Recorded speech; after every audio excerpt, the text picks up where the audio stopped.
Salam para talenta prima.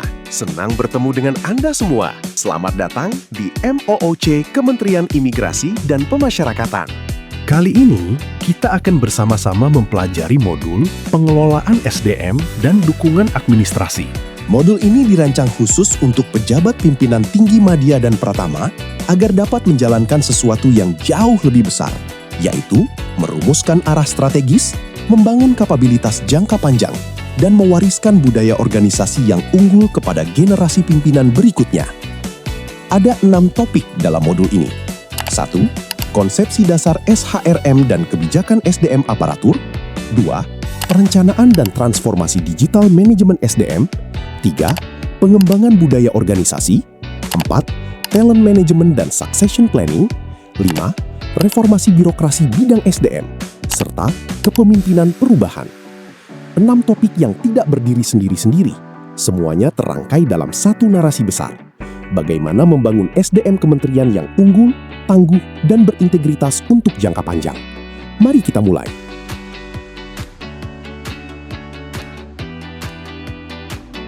Para talenta prima, di level ini kita mulai dari pertanyaan yang paling fundamental. Apa sesungguhnya makna manajemen SDM di level strategis? Jawabannya ada dalam konsep Strategic Human Resource Management atau SHRM, pengelolaan SDM yang berorientasi pada penciptaan keunggulan kompetitif yang berkelanjutan. Kebijakan SDM di level ini tidak boleh dirumuskan secara terisolasi. Ia harus selaras secara vertikal dengan 3 tingkatan: agenda SDM nasional dari Presiden dan Pan-RB, Grand Design Pembangunan ASN, dan Renstra Kementerian kita sendiri.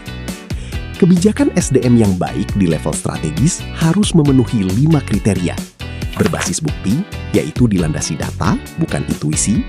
Berorientasi hasil, yaitu dampaknya terukur terhadap kinerja organisasi. Konsisten secara internal, di mana tidak ada elemen yang saling bertentangan. Adaptif, yaitu bisa disesuaikan dengan perubahan konteks. Dan inklusif, di mana prosesnya melibatkan pemangku kepentingan yang relevan.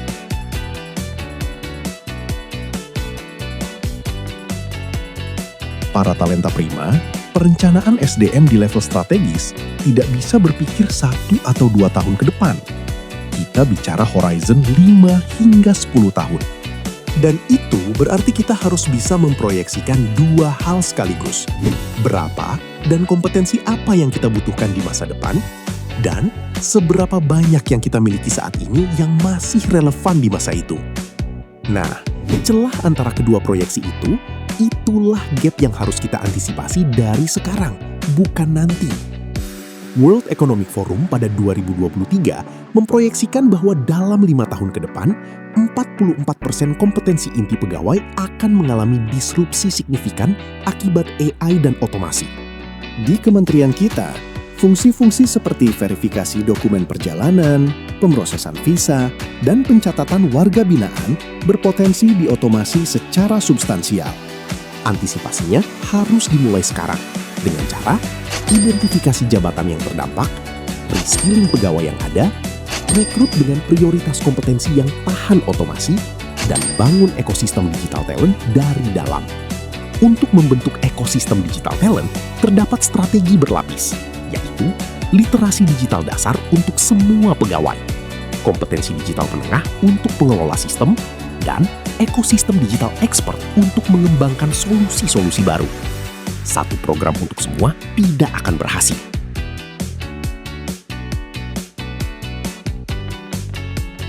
Satu hal yang tidak bisa didelegasikan ke level manapun, membangun budaya organisasi.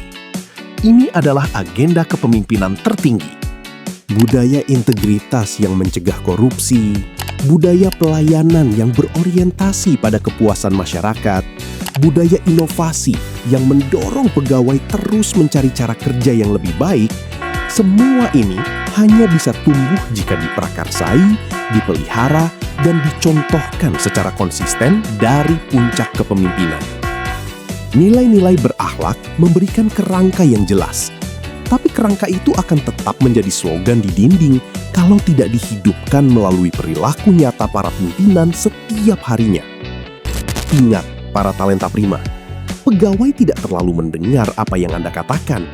Mereka mengamati apa yang Anda lakukan. Behavioral modeling, itulah instrumen paling kuat dalam internalisasi budaya.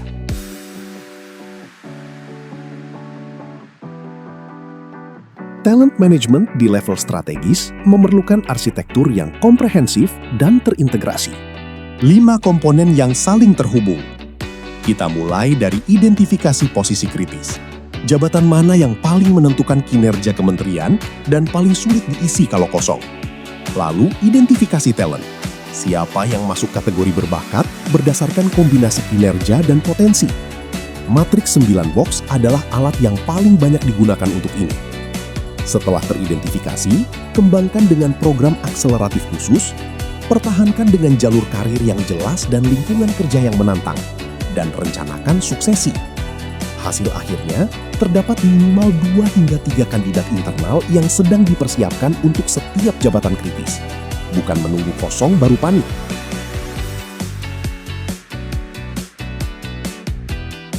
Para talenta prima, reformasi birokrasi di bidang SDM adalah agenda transformasi yang paling fundamental dalam keseluruhan program reformasi birokrasi nasional. Mengapa?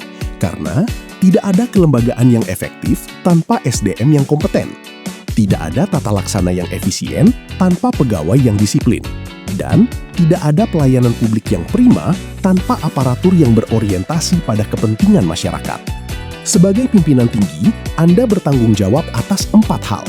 Pastikan ada target reformasi SDM yang ambisius dan terukur, sediakan sumber daya yang memadai, pantau implementasinya dan aktif troubleshoot hambatan, dan pastikan hasilnya bisa diverifikasi secara independen.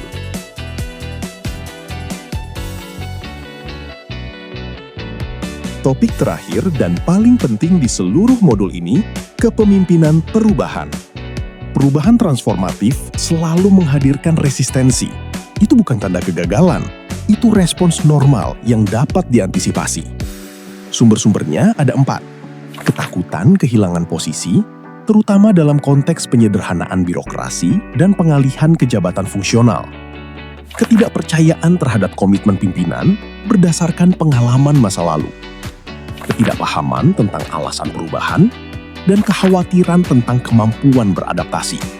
Dan ada 4 strategi untuk mengelolanya. Komunikasi yang transparan, konsisten, dan 2 arah. Jangan hanya umumkan, tapi dengarkan juga. Libatkan pemangku kepentingan utama dalam perencanaan. Akui dan hargai mereka yang bersedia menjadi early adopter. Dan berikan dukungan yang memadai, pelatihan, coaching, dan waktu untuk beradaptasi. Dan satu hal yang tidak boleh dilupakan, perubahan transformatif di tingkat kementerian tidak bisa digerakkan oleh satu orang sendirian. Anda perlu membangun koalisi perubahan. Koalisi yang efektif punya 3 karakteristik. Cukup luas, mencakup berbagai bagian organisasi. Cukup kuat, mampu mengatasi hambatan dan perlawanan yang akan pasti datang. Dan cukup kohesif, mempertahankan konsistensi visi dan arah sepanjang proses yang seringkali berlangsung bertahun-tahun.